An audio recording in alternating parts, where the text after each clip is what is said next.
Assalamualaikum warahmatullahi wabarakatuh. Perkenalkan, nama saya Muhammad Atsad Tirwansyah Aziz.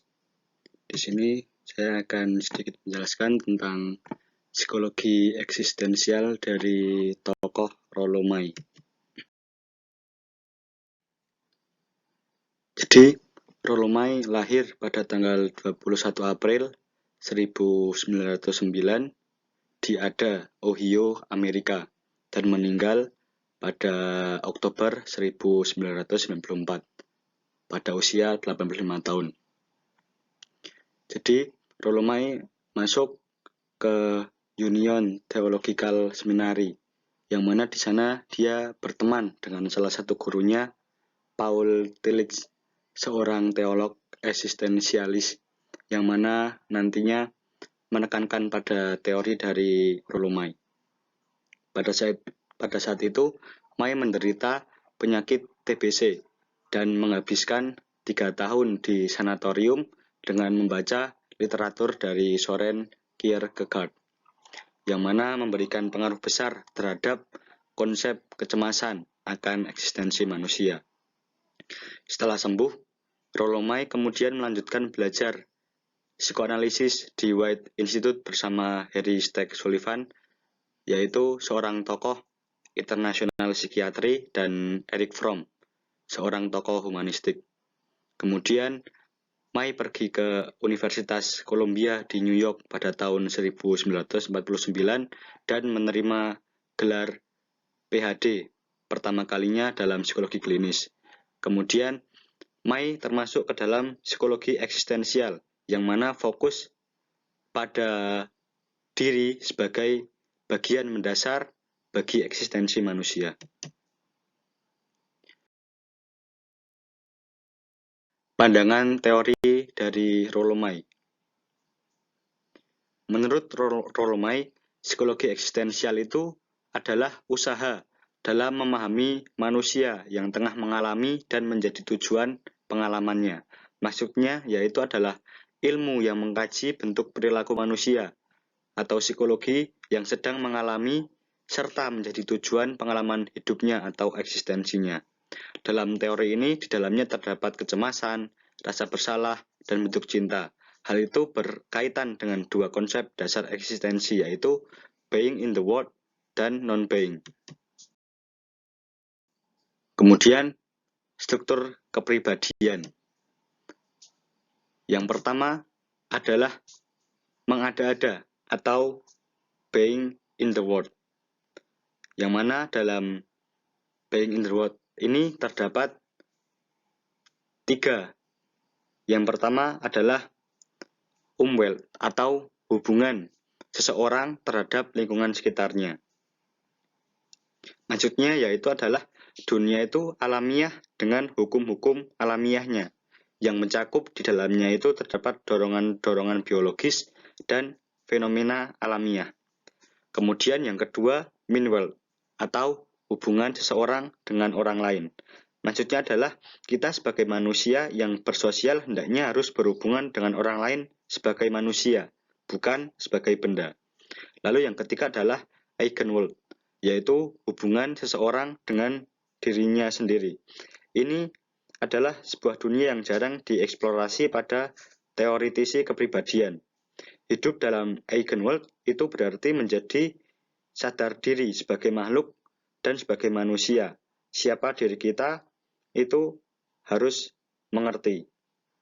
Kemudian yang kedua adalah ketidakmengadaan atau non-being, yang mana kesadaran itu pada gilirannya juga dapat membawa manusia pada kesadaran akan sesuatu yang menakutkan, yaitu ketidakmengadaan.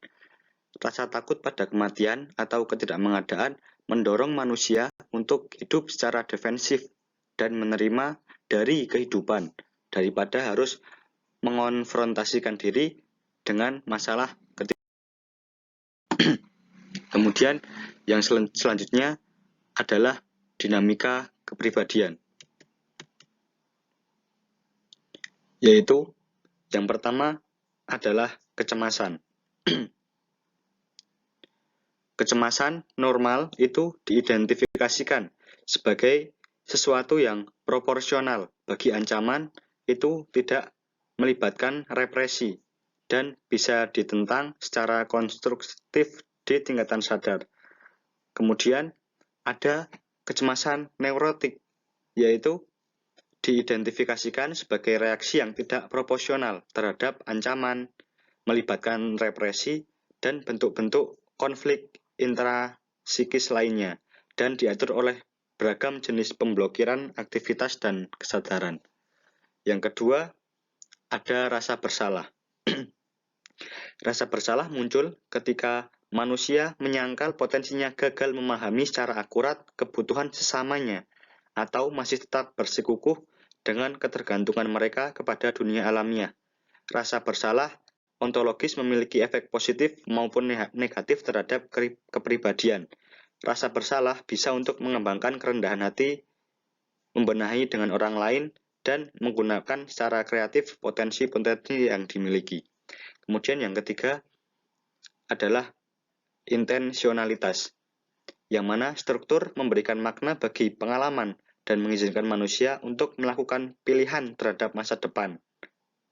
Tanpa intensionalitas, manusia itu tidak bisa memilih atau bertindak berdasarkan pilihan tersebut. Tindakan mensyaratkan intensionalitas sama seperti intensionalitas mensyaratkan tindakan, yang mana keduanya itu tidak terpisahkan. Kemudian yang keempat ada perhatian, cinta, dan kehendak.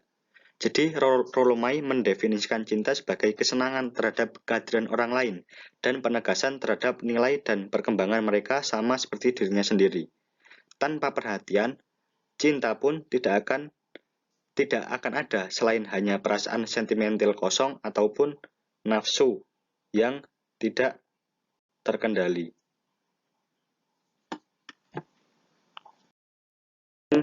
Yang selanjutnya ada perkembangan kepribadian. Jadi, perkembangan kepribadian terhadap 4. Yang pertama adalah innocence, yaitu adalah tahap pra-ego atau pra-kesadaran diri pada diri bayi. Kepolosan adalah tahap pramoral, artinya pada masa ini itu seseorang bayi itu tidak atau belum bisa menganggap baik maupun jelek. Jadi diri tidak bersalah seperti sebelum lahir. Kemudian yang kedua adalah rebellion, yaitu tahap di mana ego atau kesadaran diri anak-anak dan remaja mengalami perkembangan ke arah perlawanan terhadap orang dewasa. Perkembangan dari sikap tidak anak-anak menjadi sikap sekali tidak. Itu tetap tidak. Tahap pemberontakan remaja yang berusaha untuk membangun kekuatan batin. Yang ketiga adalah ordinary, yaitu tahap kesadaran diri yang terjadi pada keadaan orang kebanyakan, yaitu kepribadian yang sehat. Tahap ego orang dewasa yang normal. Kemudian yang keempat adalah kreatif, yaitu tahap kedewasaan otentik atau tahap eksistensial yang telah melampaui keegoan dan berusaha mencari aktualisasi diri. Pribadi ini adalah orang-orang yang menerima nasib, menghadapi kecemasan dengan sikap berani. Kemudian, aplikasi. May yakin bahwa tujuan psikoterapi adalah membuat manusia bebas.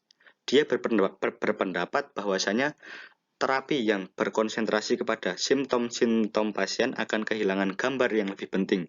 Simptom-simptom neurotik hanyalah cara melarikan diri dari kebebasan dan indikasi bahwa potensi batiniah pasien tidak digunakan. Ketika pasien menjadi lebih bebas dan lebih manusiawi, simptom-simptom neurotik mereka biasanya akan hilang dengan sendirinya. Kecemasan mereka yang neurotik akan menjadi kecemasan yang normal, dan rasa bersalah neurotik akan diganti dengan rasa bersalah yang normal. Mungkin itu cukup sekian dari saya, sedikit penjelasan tentang psikologi eksistensial dari Rollo May. Kurang lebihnya saya mohon maaf. Wassalamualaikum warahmatullahi wabarakatuh.